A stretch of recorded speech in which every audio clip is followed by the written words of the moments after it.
The man who murdered former Canberra Comanchero commander Pitazoni Ulavalu has been sentenced to 20 years in jail. Frederick Tuafua, 27, made appearance in the ACT Supreme Court, where he was formally sentenced for murder and for stabbing a second man during a fight at the Kokomo's nightclub in July 2020. The families of both men were allowed into court, although they were separated on different sides of the room, as Tuafua watched through the glass of a closed dock. Tuafua was sentenced to 20 years in jail, with a non-parole period of 10 years. Ulavalu's partner read a victim impact statement, expressing her grief and loss after the murder. She said the situation was all the more painful because she was 14 weeks pregnant at the time, and is now a single parent. There's a special bond a father and child have. Something my child will never experience. She urged Justice Michael Elkheim to consider the hurt and devastation Tuafua had caused when sentencing him. During the hearing, many family members became distressed, some having to leave the room as footage of the fight which led to Ulavalu's death was played. Tuafua also took to the stand, telling the court how he could not understand his actions. "I watched the video and I do not know who that person is," he said. "I had a life and I've thrown it all away. I'm a coward and that's all. I don't know why I did it and there is no explanation for this fatal attack." The court heard Tuafua had gone into the club with a group of men to retrieve a bag one of them had left there. In the video played to the court, Tuafua can be seen with a knife as he goes into the bar and later during the fight. Tuafua told the court he had it with him for protection. Here is a timeline of events.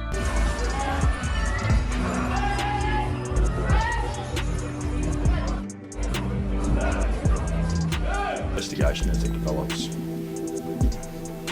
I'd also at this time like to encourage anybody that hasn't provided information, that has information, to contact Crime Stoppers. Early hours of this morning, members of the ACT Criminal Investigations team arrested a 26-year-old male, and he is expected to face the ACT Magistrates Court tomorrow, where he'll be charged with the murder of Pitazoni Ulavalu.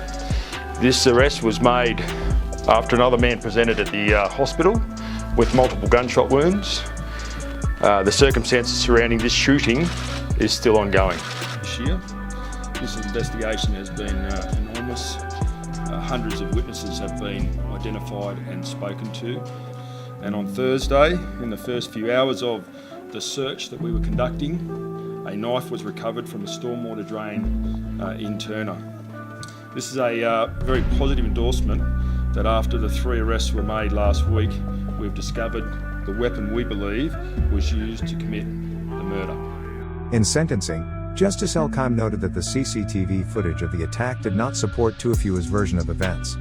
He suggests that the fatal stabbing was not intentional, rather the knife was being carried for self-defense and was usually with him in case circumstances required such a defense.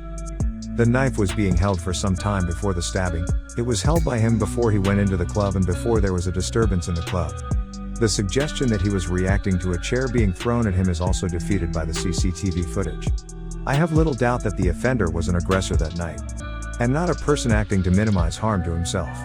Justice Elkheim said Tuafua did have the capacity to return to the community and contribute to society, but first must be punished. He and others must know that resorting to violence, even simply carrying a knife, are not acceptable modes of behavior. Every person that carries a knife, or some other weapon, must know that it is an implement capable of causing great harm and fatal harm. Justice Elkheim quoted that a knife was not a fashion accessory. Tuafua was also sentenced to 1 year in jail for a prison attack in which he played a minor role. Tuafua will serve that sentence first, before beginning his 20-year term. He will be eligible parole in 2031.